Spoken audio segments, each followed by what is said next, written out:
പാടാ ഇരുട്ടത്ത് അങ്ങനെ നിൽക്കാതെടാ കുറേ നേരം. ഗൈസ്, ഇന്നത്തെ പരിപാടി എന്ന് പറയാൻ നേരത്തെ നമ്മുടെ പാളിപ്പോയ ഒരു എക്സ്പെരിമെൻറ്റിനെ കുറിച്ച് നിങ്ങൾക്ക് പറയാനാണ്. അപ്പോൾ മോൺസ്റ്റർ ഫിഷുകളൊക്കെ വളർത്താൻ ആഗ്രഹിക്കുന്ന ഒരാളാണെങ്കിൽ ഈ വീഡിയോ കണ്ടിരിക്കുക, തീർച്ചയായും യൂസ്ഫുൾ ആയിരിക്കും. അപ്പോൾ എൻ്റെ പരിപാടി എന്താണെന്ന് പറഞ്ഞു കഴിഞ്ഞാൽ, നമുക്കിവിടെ ഒരു ഓസ്കാർ ടാങ്കുണ്ട്. അത്യാവശ്യം 2 റിങ്ക് കൂട്ടി കെട്ടിയ ഒരു സിമെൻറ്റ് ടാങ്കാണ്. അത്യാവശ്യം നല്ല രീതിയിൽ സ്പേസ് ഉണ്ട്. ഇതിൽ 2 ഓസ്കാറും ഉണ്ട്. അപ്പോൾ ഈ ഓസ്കാറിന് അതിൻ്റെ ഒപ്പം തന്നെ കുറേ മോൺസ്റ്റർ ഫിഷുകളെ ഒപ്പമായിട്ട് വളർത്തണമെന്ന് എനിക്കുന്നുണ്ട്. അതായത് മോൺസ്റ്റർ ഫിഷുകളുടെ ഒരു കമ്മ്യൂണിറ്റി ടാങ്ക്. അപ്പോൾ അവത്തിലോട്ട് ഞാൻ ഇടക്കിടക്ക് ഓരോ മീനുകളിട്ട് പരീക്ഷിക്കാറുണ്ട്. അപ്പോൾ ഇത്തവണ ഇട്ട് പരീക്ഷിച്ചത് ഒരു 1500 രൂപയുടെ ഒരു അരോണയായിരുന്നു.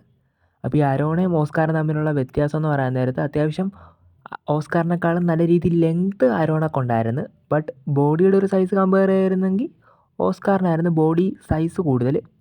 അരോണക്ക് അത്രയും സൈസ് ഇല്ലായിരുന്നു, ചെറിയ അരോണയാണല്ലോ. ഇതിനേക്കാളും വലിയ അരോണ വാങ്ങണമെന്ന് വെച്ച് കഴിഞ്ഞാൽ നല്ല രീതിയിൽ എക്സ്പെൻസീവാണ്. നമ്മളതുകൊണ്ട് നമുക്ക് അഫോർഡബിൾ ആയിട്ടുള്ള ഒരു ടൈപ്പ് അരോണയാണ് വാങ്ങിയത്. സിൽവർ അരോണയായിരുന്നു കേട്ടോ. അപ്പോൾ ഇതിൽ കിടക്കുന്നതാണെങ്കിൽ 2 ടൈഗർ ഓസ്കാറായിരുന്നു. ഇത് ജസ്റ്റ് ഒരു പരീക്ഷണം മാത്രമായിരുന്നു. ഞാൻ പല ഫോറിൻ ആൾക്കാരുടെ റീലുകളിലൊക്കെ കണ്ടിട്ടുണ്ട്. അതായത് അവരുടെ കയ്യിലൊരു മോൺസ്റ്റർ ടാങ്കിൻ്റെ അക്വേറിയം കാണും. അവത്തിൽ ഇഷ്ടംപോലെ മോൺസ്റ്റർ ഫിഷുകൾ കാണും. അതായത് അരാപ്പയമ കാണും, ഓസ്കാർ കാണും, അരോണ കാണും. ഇതിനൊക്കെ ഒരുമിച്ചിട്ട് വളർത്തിയിരിക്കുന്നത് നമ്മളൊരു റീല് കണ്ട് പരിചയമുണ്ട്. ഐ മീൻ കുറേ അങ്ങനത്തെ റീലുകൾ കണ്ടിട്ടുണ്ട്. പിന്നെ എന്നോട് ചിലവരൊക്കെ മെസ്സേജ് അയക്കാറുണ്ട്, അവർ അരോണേനെയും ഓസ്കാറിനെയൊക്കെ ഇട്ട് വളർത്താറുണ്ടെന്ന്. ബട്ട് ആ ഒരു ടൈമിൽ ഈ അരോണയും ഓസ്കാറും തമ്മിൽ നല്ല സൈസ് ഡിഫറൻസ് കാണും. അതായത് അരോണ അത്യാവശ്യം ഒരു ഓസ്കാറിൻ്റെ 2-3 ഇരട്ടി സൈസെങ്കിലും വേണം. ഇതിപ്പോൾ അങ്ങനെയല്ലായിരുന്നു അവസ്ഥ. അതുകൊണ്ട് എനിക്ക് കിട്ടിയ പണിയാണിത്.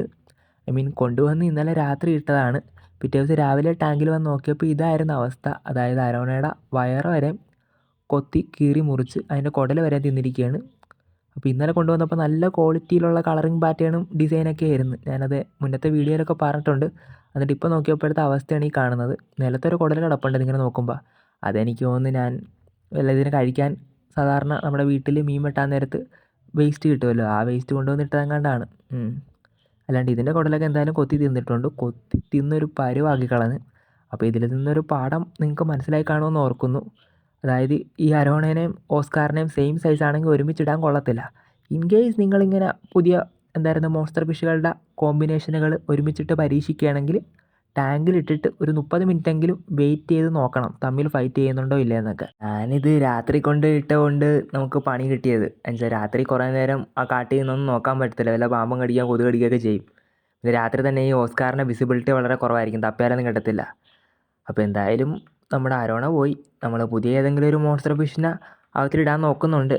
എന്തായാലും ഇത്തവണ ഇടുമ്പോൾ ഓസ്കാറിനേക്കാൾ ഒരു 2-3 ഇരട്ടി വലിയ മീനുകൾ ഇടാൻ പ്ലാൻ ചെയ്യുന്നുള്ളൂ. അപ്പോൾ ഇതിൻ്റെ അപ്ഡേറ്റിനായിട്ട് നമ്മുടെ പേജ് ഫോളോ ആക്കാൻ മറക്കല്ലേ.